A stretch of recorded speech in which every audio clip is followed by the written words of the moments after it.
just come and see and touch and feel. And people could have whole careers without ever, coming down to drink. But my so the evolution of my work though was by midpoint in the unfolding of the plan for transformation. The demolitions, the forced relocation, the bureaucratically driven refugee crisis in the city. I found that my work was shifting more and more and more and more to documenting police abuse in public housing. And this is a story that has not adequately been told at all. Talk about the official narrative, hugely important part of narrative, and I think part of how otherwise morally sensitive people had their moral sensitivity neutralized as this thing unfolded was the criminalization of these communities. The press hugely aided it.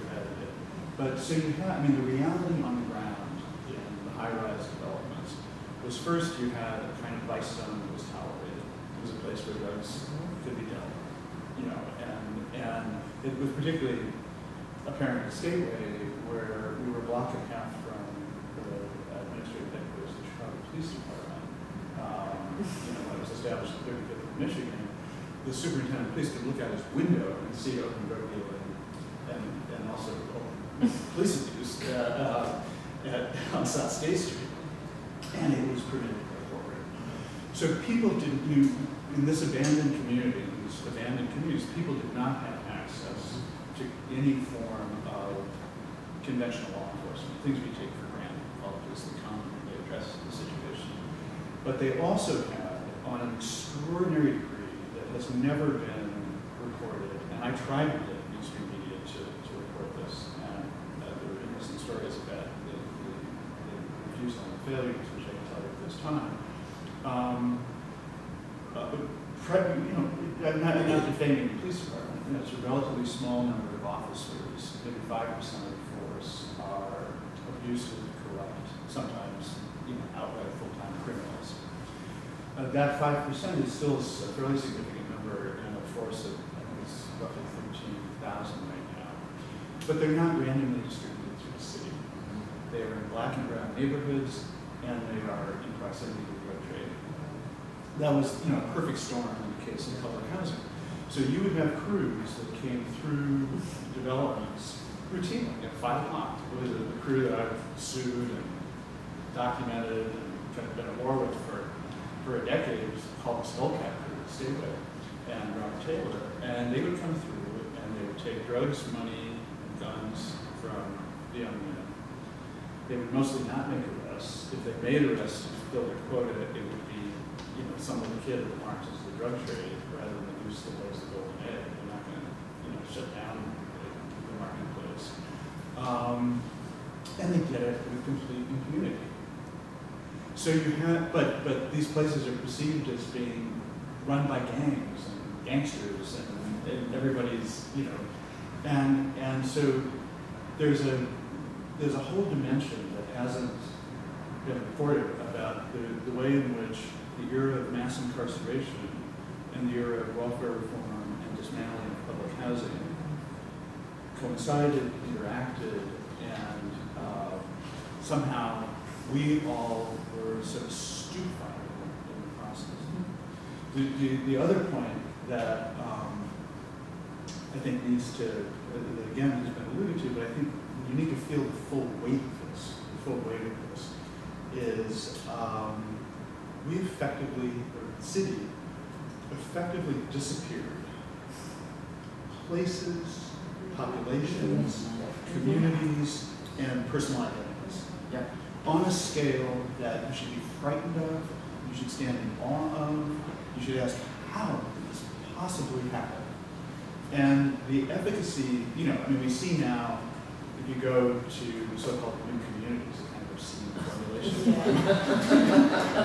If you go to the new communities. But they look sweet and acceptable. Yeah, but they also look like, I've been joking about them as sort of prospective ghost towns. They're ghost towns before they got to be towns. But the mixed income? Yeah, the mixed income. If you go, it really now is a failed venture. I mean, virtually all the market rate people would move out if they weren't underwater. You know, in terms of their And they're not mortgages. moving in. There are toxic relations between subsets of the population, market rate, public housing. The developers are going out of line, you know, with frustration. They've got a lot of skin in the game. And some went bankrupt. Yeah, And some there's went a lot of bankrupt. them. There's no element of urbanity, things that make cities interesting, is completely absent. So in one sense it's a failure, but what was overwhelmingly successful was the demolition program, the program Yes. of disappearing people and pushing them out into a kind of invisible ghetto. The high rises were overwhelmingly visible. To get where people are now, you have to work really hard to locate people. So that, I mean, I think that's, again, something to just grapple with the gravity of that. Because I think when the city, you know, this massive restructuring of the central city through the plan of transformation and related policies is also a restructuring of our moral imaginations as citizens of the city. Our ability to, you know, who we can see and who we can't see, who's visible, who's invisible, how issues are constructed or how they, you know, evaporate. And so inside of that, the question of how these obviously important stories get told is really vexed and really difficult. And I'm not trying to be discouraging, I'm trying to be, you know, just to stir you up to see what a task it is that you define for yourselves. Can I just add one thing? I'm sorry to do. It's not just the high rises. We're pulling down systematically low rises, some of which just 15 years ago were renovated. Yeah. So it's amazing. Yeah. Not amazing, it's deeply scary. Can I say one thing? August is saving up really important things, so I want to give her a few more minutes to refine. I think the other thing you have to entertain, and everybody has struggled with this. You know, I'm a negotiator on the campus. I continue to, I'm a consultant to the residents on the west side of the Henry Corner Homes under the federal consent decree there. I'm constantly in negotiations. I would never sacrifice the interests of an individual or family to make a rhetorical point. I think we've all been in those kinds of roles. The resident leadership, you know, is in those kind of roles. So you often find yourself in a position of needing to at least ceremonially or provisionally acknowledge the official narrative and operate inside it, or a certain set of expectations, or this or that. We all kind of drift into that. I've seen its effect on resident leaders where you give a little bit more, in order to negotiate effectively and represent your constituency effectively, and pretty soon you're on an iceberg that's melting under you because you've given up so much. And so we're all separate. The Public Housing Museum, you know, they're also fundraising. You know, there are all these concessions you have to make.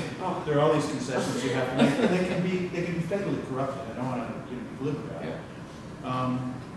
Amidst all of that we all do, I think it's important that you also entertain the possibility, and you've heard some evidence today. You heard Janet talk about market studies that demonstrated exactly what was going to happen before this thing really got relevant. You heard Roberta talking about the bogus viability studies. We used to call them drive-by viability studies. That, you know, were fiction is it. There was no way there was going to be a serious assessment of the structural integrity of the buildings. We can go on and on. There were criticisms that were made, there were conditions that were documented, and there were arguments presented at the outset of this undertaking that have proved out, you know, as it's unfolded. So I think the other thing that's really important to entertain, you know, amidst all the things that pull one in other directions, is the possibility that this is a human rights disaster, a debacle, that in any rational assessment of cost, vast damage was done to human beings, to an inventory of housing, to the life of the city. That, you know, so we're not just talking about, we're talking about, I'm talking about entertaining the possibility that this was a spectacularly morally stupid thing to do. that was implemented in an even more morally stupid way, and that the costs are profound and continuing, and that you need to interrogate and challenge the very premises of the undertaking. And people mostly don't do that. I mean, you know, a handful of us do, but mostly it's, you sort of accept the, you know, the premises, mixed income, yum, yum, yum. I mean, just all you have to do is say the words, and you know, quiet every concern. And so there hasn't really been, you know, a handful of people nibbling at the edges, making guerrilla forays into the public discourse. There still hasn't been that kind of entertaining of the possibility that this was a disaster, and with profound and continuing impact on individuals, families, communities, and indeed the city. So I'm not, you know, I'm not urging that conclusion on you, but you got to ask questions. You guys haven't spoken. Yeah, No, I mean, I was just nodding and and struggle. I don't have answers. I don't have many answers. I think what Dr. Feldman, Professor Feldman talked before about organizing principles and ways to frame one's work. And I think what became a framework for me was this conversation and collaboration with Voice of Witness. And they have produced a series of books that focus on communities responding to resisting human rights crises internationally. So one of their books, one of their recent books, focused on people who were caught up in the Machinery Patriot Act. Another one focused on survivors of Katrina. Another one, Underground America, focused on undocumented Americans or undocumented immigrants in the United States and where they work and how they work and the details of their lives.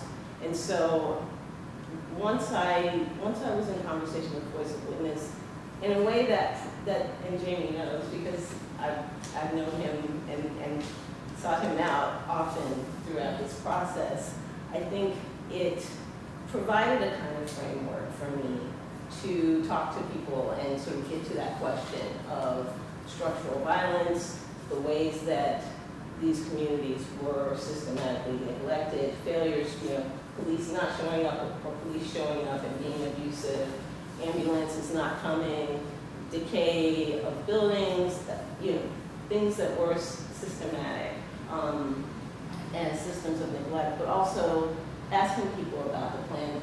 Not everyone I spoke to moved out behind the plan for transformation. Some people moved sooner, but those that did, asking them to describe their experience and hearing repeatedly about people who had to move again and again because they were moving into foreclosed buildings, another foreclosure, moving into buildings that were rotting from the inside, that were, you know, just overrun with vermin. All of the, I mean, there are patterns in a lot of these stories. I think when I was nodding and feeling innervated, I think part of what I struggle with is keeping honest with myself about the book being complex and the way that you do step into these waters and they're immediately fraught. You know, that people know your story as they see you coming. And I think the people I've interviewed and gotten to know, and these have been multiple conversations, and I've known some narrators now for the past 2 years. I mean, we're always talking, but they're aware of that too. So they see me coming, and you know, the first layer of conversation is about this: who do you think I am? And this anticipation that I'm coming expecting the received story. I'm coming presuming, and that's my place of entry is from this received story. And so it's been an amazingly challenging process. I have to believe it's worth it, even as I'm nervous. You know, I'm nervous every step of the way that I don't fuck up, and that I do, you know, that I listen closely, and but that I think what's been helpful along the way is to keep going and to go deeper and come back for that fifth or sixth interview, or to know someone for 2 years and then to meet someone else and to not be satisfied. You know, I thought this book was done a year ago, and it was far from done a year ago, and I think that's my lesson, even as I can't claim any answers.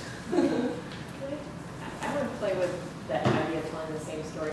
I'm doing sort of the opposite in my thinking. I'm working with someone right now in a book looking at neighborhood change and using Chicago as a site for study. And the reason I bring it up is because what we're arguing is that it is the same story, particularly in Black and brown communities in Chicago and the United States, that public housing is just one variation on a theme.